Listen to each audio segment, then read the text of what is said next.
Hey guys, how you doing? It's Fernando here today. I got another little thing I want to start doing. I'm gonna do these weekly. I want to expand myself into doing gaming news. I see that some of the people that I play with and stuff don't know about the goings on in the news media and in gaming news. So I figured I'd give it a try and see how it goes. But first things first, I want to thank my friend Patrick, aka the Professional. He recently shouted me out in his channel update video. I just wanted to say thank you very much. It was a big help, and he's a good guy. And check out his channel. Like for the one or two of you who might be sub to me but not sub to him, most of my subs are from him. But thank you, bro. I just wanted to say thank you very much. I wanted to start off the news video with doing news about the GTA updates. I do play a lot of GTA Online and GTA and Rockstar related games, so I figured I'd want to start with that kind of news. But unfortunately, I wouldn't be able to do this on Wednesday or Thursday. My schedule won't permit it this week. Hopefully next week I could settle in and doing this more on Wednesday or Thursday when news comes out of the update. But for now, we just look at the ones we're currently working on right now, which ends tomorrow. That would be the last day. But this week was not very good. 3 times money in RP on hot ring races, on special vehicle stunt races, on open world races, and new community series jobs. So if you're into racing, this is the week for you because you also get 3 times on street races, pursuit races, and all that other jab. Like I'm not into races. I figured racing would be for fun, not to make money. It's not a viable way to make a good amount of money unless you're very good and you win a lot of races. But if you're not, then this is not really a viable way to make money. But for people who love the race, this is a great week for them because they could probably for more for the RP than anything else. If you're very good, of course. If you're not very good at racing, then this is not your event week. This is the week you play another game, like I will. Any discount? Let's see. There is a 40% discount on auto shop properties. If you don't have an auto shop yet, that's a pretty good time to buy one. It's pretty good for doing those auto shop contracts, which don't take that long to prepare for, and they're decent money. But I would wait until they're like double. But I buy it now since it's 40% off. And discount on the Ocelot Link, the Pfizer 811, and then 30% off the Declasse, the Grotti, the Mammoth Avenger. If you don't have an Avenger, I mean, it's good to have it, but I don't think the upgrades are. But I think at least the Avenger itself is discounted. Pariah, the Ocelot, the Pegassi, and the Dominator. And then free vehicles from the Lucky Wheel is the Vulcan Warner, and the prize car is the Albany VSRT. Now this ain't a very good week. I want to give these weeks a grade. I'd give this grade a D minus, very close to an F. It's just not a good week to play GTA Online. So just play other games. But hopefully next week will be a little better, and it'll get us motivated to join GTA Online again. Let's see, what else do I want to talk about? So the first thing I should really start with is with the Microsoft winning their fight with the FTC and the merger with Activision Blizzard, which is the major news that was last week. Now, this means that the FTC has to withdraw. They were going to appeal and everything, but eventually their appeal got denied, and Microsoft has to go ahead. The only other obstacle I think is the governmental body in the UK. I forgot what that company that branch is called, but they have an objection. But they're working it out with them. They're gonna have an extension where they can work things out and extend the deadline for them, and then they'll probably work something out. This deal's gonna go through. I mean, the main obstacle was the FTC, and that's gone through. So Microsoft will own Activision Blizzard. Now I've seen a lot of people like discussing online that this is a bad thing for consumers. That Microsoft is just trying to create a monopoly on the video game industry. For you to be a monopoly, you have to be the leader in the gaming industry. Microsoft is far away from the leader in the gaming industry. I think people get confused because they see that they're a big tech company in the computer industry. Now, computer software, yeah, if they were buying up a lot of companies in computer software, like OS systems and stuff, yeah, I would understand that. Like if Microsoft bought Apple, yeah, that'd be a major deal. That would be a monopoly right there. But we're not talking about the PC OS like market. We're talking about the gaming market.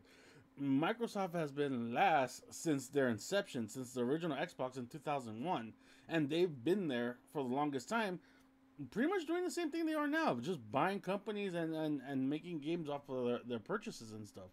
This is no different than they are now. The only difference is this is a big purchase because this is Activision Blizzard 67 billion is a lot of money changing hands. and it deserves to be scrutinized. I'm not saying that they shouldn't have been scrutinized. I'm not saying that there shouldn't have been a court battle and stuff. It's good that they got scrutinized because that means they were able to make all these deals. They made this deal with Nintendo. They made a deal with Nvidia. They made a deal with Steam so that they could get Call of Duty and other games from Activision into their systems. In Nintendo, you'll start seeing maybe games that were from Activision that we haven't seen in a while. Maybe other games from Microsoft will start joining Nintendo's platform. Same thing with the Steam and their games and stuff. They already have a presence on Steam, so I don't see that changing anytime soon. The only thing is, I think Sony screwed themselves by going against this because unfortunately, the deal that Microsoft made with Nintendo and other companies is very different from the deal that they made with Sony. Sony caved in at the last minute and said, "Okay, we'll take your deal," but Microsoft was like, "No, no, no. This will only be for Call of Duty. Everything else that's in Activision Blizzard's umbrella will not be affected by this deal." So it could be that games like what other games, Elder Scrolls and other games like that will be exclusive to Microsoft. But Nintendo, Nvidia, Steam, they don't have that kind of deal. Their deal includes all of Activision's library, all of Blizzard's library. Excuse me. So they're gonna be able to put their games into Steam, their games on Nintendo, and stuff like that. Now people are saying, well, Nintendo's Switch, it's not going to be able to play a Call of Duty game. Not this iteration of Switch. But remember, there are rumors going about that Nintendo does have another system waiting in the wings. I wouldn't be surprised. They're always like really fast on their R&D and research and development, making new stuff as they go along. They're very good innovators when it comes to hardware and making hardware inexpensive. So I could see them next year like starting to announce that they're going to release a Switch secondary version of the Switch, Switch 2.0, Super Switch, whatever they're going to call it, or maybe a different name altogether. But I would hope that if they do a new console, that it will retain like this Switch kind of idea, where it's portable and also you could dock it and play it. Like right now, it's the big thing right now. You see people with Steam, with the Steam Deck, the ROG Ally that's come out recently. Stuff like that is hot right now. So Nintendo would be very smart to keep the main core of the Switch idea. Do some innovations if they want. They're always good at that, but keep that core where you have a Switch that's powerful. Maybe, hopefully, PS4, Xbox One type of power. Because I know they're not gonna go PS5. They're not gonna go Series X. They're not gonna go that high because they still want to make their system affordable. But maybe PS4, Xbox One, powerful. That's just like the Switch that you could dock it and you could take it on handheld, and hopefully maybe do something with the Joy-Cons. I like my Switch, but the problem is I cannot take it with me. I hate the Joy-Cons. I cannot play with them because I don't know, they cramp my hands too easy, especially on games like Mario Kart and stuff like that. It's not good to hold on the hand. Like I feel like it is made for like somebody younger, and I feel like maybe they should work on the controllers a little bit so that it's a better grip. Like going from a Steam Deck to a Switch is very different. So hopefully that's something they work on. All right. So like I said, the Sony's only gonna get Call of Duty now. They're not gonna get like Elder Scrolls. I could see that being an Xbox exclusive. Other games that are on Blizzard's side, those are being Microsoft exclusive. Watch, because it's only gonna be for Call of Duty. You got 10 years of Call of Duty, but that's it. Next thing I want to talk about. So we just got a reveal over the weekend. There's going to be a new PS5 coming out that's going to have the branding of Spider-Man 2, which is a very highly anticipated game. I'm hoping to get this game sometime around Christmas time. But the new PS5 version with those plates on that controller, that looks pretty damn sweet, I gotta say. I mean, the good thing about this is that you don't have to just buy the console. You could actually buy the plates on their own and put them on your system. So you know that the plates you could take those off. If for anybody who hasn't even touched their PS5 since they bought it, those plates, the white plates, they can come off, and you could put these plates on instead. And anyway, but if you have never opened that thing, open it up every once in a while because dust gets in there sometimes. The other day I had to replace my M2 drive, and it was a little dusty in there, so I had to do a good cleaning in there to get all the little dust bunnies out of there. If you don't do that often, like maybe I'd say every 6 months to a year, do it because it will get dusty over time. But anyway, PS5, it's coming out. They're taking pre-orders on July 28th, and the game comes out. When does Spider-Man 2 come out? Let me see if it's like, let's read it real quick. I think it's sometime in September, if I remember correctly. But yeah, you could get these separately. Of course, a controller, you could buy that separately. But this is what I really want, the plates. Hopefully they come out soon. And that's not the only news that PlayStation made this week. They also have, well, this is more like a rumor, but it's coming from a good source, and it might come true, that they are actually in production of a PlayStation 5 Pro. I don't know about the Slim. I didn't hear. I heard more about the Pro, and this thing is called Project Trinity, and they're scheduling to release this in 2024, like the end of. I'm guessing it's going to be Christmas time, 2024. Now the thing about a Pro is, does anybody really need a Pro? Because a Pro would require like 8K resolution, and a lot of people don't have 8K TVs. I don't have. I don't even have a 4K TV. This TV is a 1440p max, so there's no real high demand for 8K television resolution. So I don't know if it's that viable. I would think that Sony would start doing some marketing where they would advertise more 8K TVs as well, if this is actually true. Because right now the market is not begging for 8K televisions or 8K resolution. There's still people are still wanting 4K to be stable. So listen, I would say better work on stabilizing your 4K 60 frames first before you start even thinking about 8K. But the idea for the PlayStation 5 Pro is for it to go 8K. And I think the idea for the Slim, if it's even true, because I didn't really hear much about the Slim, is that it would have a detachable. If you'd be able to attach a drive, like it'd be diskless, but you could attach a drive to it, so you can play this on it and stuff. Which is not a bad idea, because I would think they would also do that for the digital version that's out there now. But these are just rumors, supposedly 2024. Like rumors, you never really know. I would wait until they make an official announcement or stuff like that. Another bit of news. Tencent decided to acquire a studio, Dying Light Studios Techland. Dying Light and Dying Light 2, very popular games, very popular zombie games. I haven't really played Dying Light 2. I played Dying Light 1. Very good game. I really enjoyed that game. Haven't really had a chance to get into Dying Light 2, but I plan to in the near future. Not much to say about the Techland itself, other than it's a good company, and like I said, Dying Light's a good game. Tencent on its own, though, it's been doing a lot of acquisitions lately. I mean, if you just read this, Tencent, the billion-dollar Chinese holding company that owns either wholly or in part game studios like Riot Games, Epic Games, and many others, is in the process of adding another studio in the unlocked list of subsidiaries, Techland. Now, if I look at the Wikipedia for Tencent, it's not just a video game company, though. They are one of the largest, if not the largest, video game companies out there, because they have a lot of investments in everything. Like, just in gaming alone, let me see. Let me just go down to the gaming real quick. So, just in gaming alone, they have all these companies. Funcom, Riot Games, Shark Mob, Turtle Rock Studios. Now, you're probably saying, who are these guys? But these, like, are the ones that are, like, the devs that make a lot of games that you probably not, that you've heard of, but, like, they're published by a bigger name company.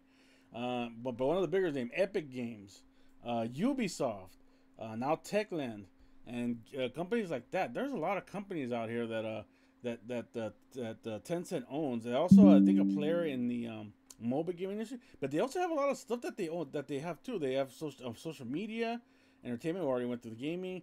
They have let me see, music. They have comics. They have video streaming, virtual reality, e-commerce, utility software, even healthcare and insurance in China. Who knows how good that is? Data processing. They're a big company, not just gaming company, but a big tech company.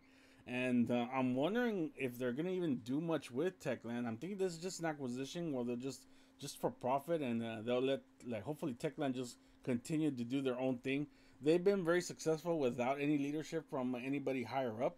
So if Tencent is smart, they'll just let Techland do their thing and just let them make money. And hopefully that's what happens. Hopefully that's what they do. And yeah, here's the official announcement from Techland about being owned.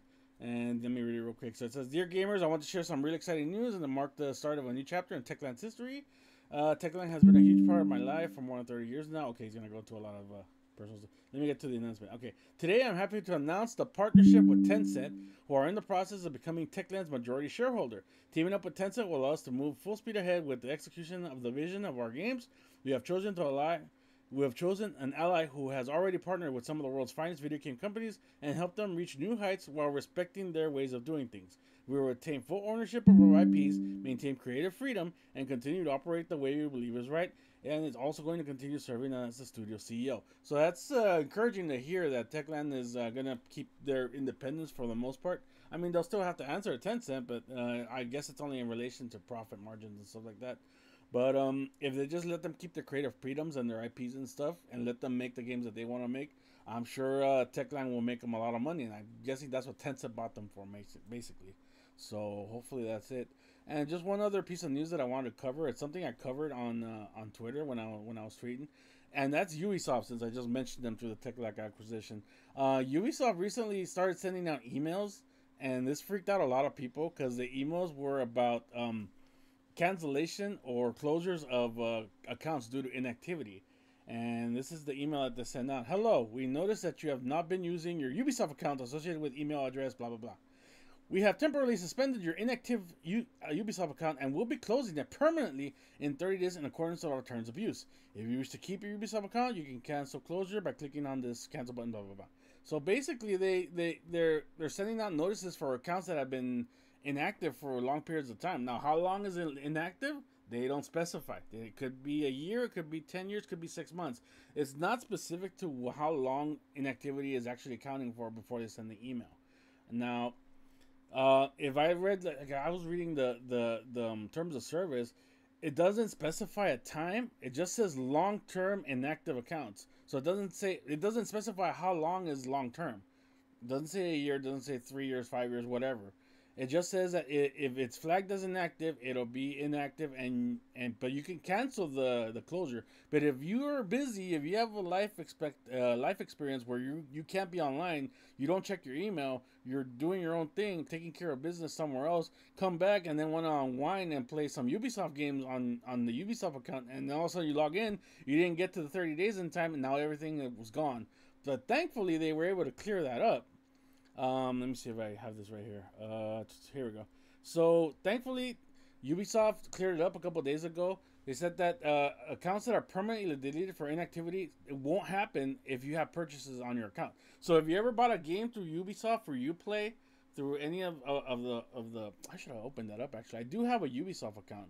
I do have games on it, but I'm not gonna open it right now. It's gonna take forever. But if you have games in the account, they can't close the account. And it makes sense, because why would you want to give that impression that you're gonna close accounts with games if you're trying to sell games?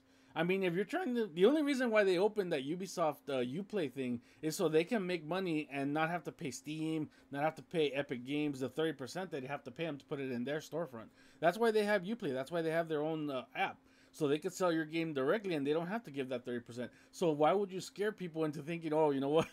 We're going to close your account if you don't use it, and your games are going to go bye-bye. No, that doesn't make sense at all. So they cleared it up, but it's still their fault because they didn't clarify that in the first place. Like, if I go back to that message that was earlier, this message, I think, let me see. I think I put the other one in here. Let me go to it real quick. There was another response. Oh, here we go. So somebody responded to that and said, hey there, this is from Ubisoft support, by the way, and this is on Twitter. Hey there, we just wanted to chime in so that you can avoid the account closure by logging into your account within the 30 days since receiving the email pictured and selecting the cancel account closure link. We certainly do not want you to lose access to your games or account.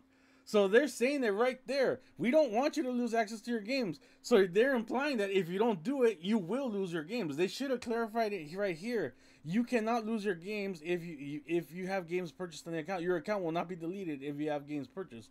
So that's kind of on them for first of all, there was already fire with the first email being tweeted out there, and then these guys just made it worse by saying, oh, we don't want you to lose your game, so just cancel. Like, dude, you should have said right there, hey, you know what? We're not gonna cancel your account if you have games purchases. They didn't do that. They waited a couple of days, but then finally they cleared it up and said, no, it's fine. We're not gonna close your account. It's just that we and the reason why they even have to do this in the first place, it's a law in the EU, in the European Union. I forgot what the law is called, but basically is that they can't hold on to information for a long period of time if the customer does not consent. Now, consent can be many things, but the main one is that they don't consent, meaning that if you don't log in for a long period of time, that means, you know, you shouldn't be retaining this information if that's basically not a customer anymore, if they're not using your service anymore. But I don't know. It's very arbitrary. I wish they would be more specific. They probably will be, because I think a lot of people will have a problem with the scare that they just did. And, you know, some people were arguing, well, you shouldn't have made a big deal about this and stuff like that. But you got to call these people out, because then they don't clarify their thing. They'll just leave it as it is, not clarify anything, and then we end up with confusion. So it's a good thing that there was a big stink made about it. A lot of other YouTubers, much bigger than me, decided to talk about it and stuff. And that's good, because that made Ubisoft come out and say, hey, no, wait, hold on. Let's clarify this better. Because they didn't clarify it well the first time. Ubisoft support kind of made it worse for themselves.